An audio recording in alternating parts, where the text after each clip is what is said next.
এয়া সৰু ভাঙন মাছৰ এটা ৰেচিপি শ্বেয়াৰ কৰিব লৈছোঁ। আপোনালোকে পিঁয়াজটো এনেকৈ অকণ ডাঙৰ ডাঙৰকৈ কাটি ল'ব, জলকীয়া যদি খাই সোৱাদ অনুসৰি নিজৰ মতে লৈ ল'ব, আৰু মাছখিনি থাকিলে আৰু এই মছলাটো মই প্ৰিপাৰেশ্যন কৰি লৈছোঁ। ইয়াত আদা, নহৰু, পিঁয়াজ, বিলাহী আৰু আমাৰ ৰঙালাওৰ যিটো গুটি আছে সেইটো মই অকণমান শুকান কেৰাহীত ফ্ৰাই কৰি লৈ পেলাই তাত পেষ্ট বনাই লৈছোঁ। লগতে ইয়াৰ লগত মই হালধি, নিমখ, জিৰা, ধনিয়াৰ গুড়ি একেলগে মিহলাই এইটো মছলা ৰেডি কৰি লৈছোঁ। তো এইটোৰ সহায়তে মানে মই বনাম এতিয়া, আপোনালোকক দেখাই আছোঁ। মই এয়া মাছ ভাজি লোৱা তেলতে বনাব লৈছোঁ, সেইকাৰণে তেলটো এনেকুৱা হৈ আছে।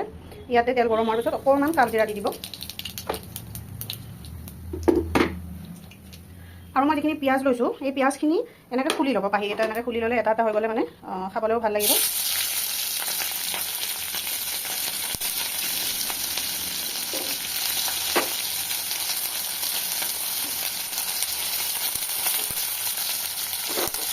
আৰু মই জলকীয়াটো এনেকৈ গোটাকৈ দি দিছোঁ, আপোনালোকে যদি জ্বলা খায় তেতিয়াহ'লে ফালি দিব পাৰে।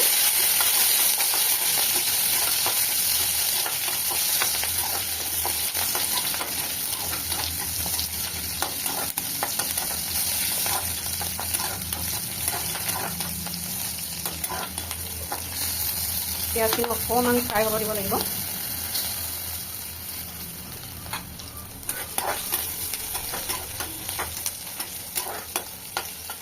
এনেদৰে অকণমান ৰঙচুৱা হ'লে ভাজিব, চাব যাতে জ্বলি নাযায়, জ্বলি গ'লে ইয়াৰ টেষ্টটো তিতা হ'ব। এতিয়া মই যিখিনি মছলা প্ৰিপাৰেশ্যন কৰি থৈছিলোঁ সেইখিনি ইয়াত দি দিম। আৰু এটা কথা ইয়াত কৈ থওঁ, যদি কোনোবাই পিঁয়াজ আৰু নহৰু নাখায় তেতিয়াহ'লে এইটো নিদিলেও কোনো কথা নাই।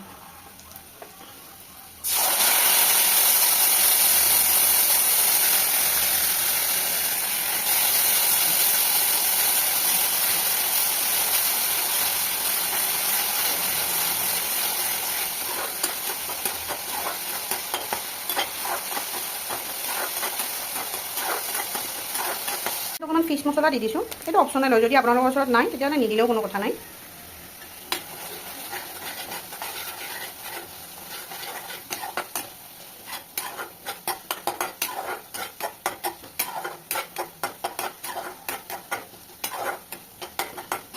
এনেদৰে যেতিয়া মছলাৰ পৰা তেল ওলাব সেইখিনি সময়লৈকে ভাজিব লাগিব, এনেকৈ তেল ওলোৱালৈকে। সেই মছলাটো এনেকৈ তেল ওলোৱাৰ পিছত এই পেষ্ট বনাই লোৱা বাতিটোতে অকণমান পানী দি মই পানীখিনি ইয়াত দি দিছোঁ। ইয়াত আপুনি মছলাটো আপোনাৰ মাছৰ পৰিমাণ চাই বনাব। মই যিহেতু মাছটো কম সেইকাৰণে মই কমকৈ বনাইছোঁ, আৰু পানীটো মই কমকৈ ইউজ কৰিছোঁ। আপোনালোকৰ যদি মাছৰ পৰিমাণ বেছি থাকে তেতিয়াহ'লে অকণমান মছলাও বেছিকৈ লাগিব, আৰু পানীটো অকণমান সৰহকৈ দিব, আপুনি যিটো হিচাপত খাই ভাল পায়। এতিয়া এইখিনি ভালকৈ উতলিব দিম। এতিয়া মই ভাজি থোৱা মাছকেইটা ইয়াত দি দিম, আৰু একেলগে উতলিব দিম যাতে ইয়াৰে মছলাৰ যিটো ফ্লেভাৰ আছে সেইটো মাছত সোমাই যায়।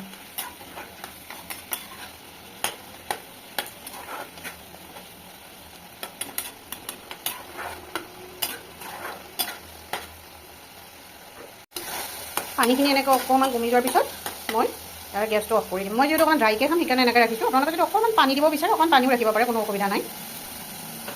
এয়া মোৰ মাছৰ ৰেচিপি ৰেডি। এবাৰ ট্ৰাই কৰি চাব, কেনেকুৱা লাগে মোক জনাব।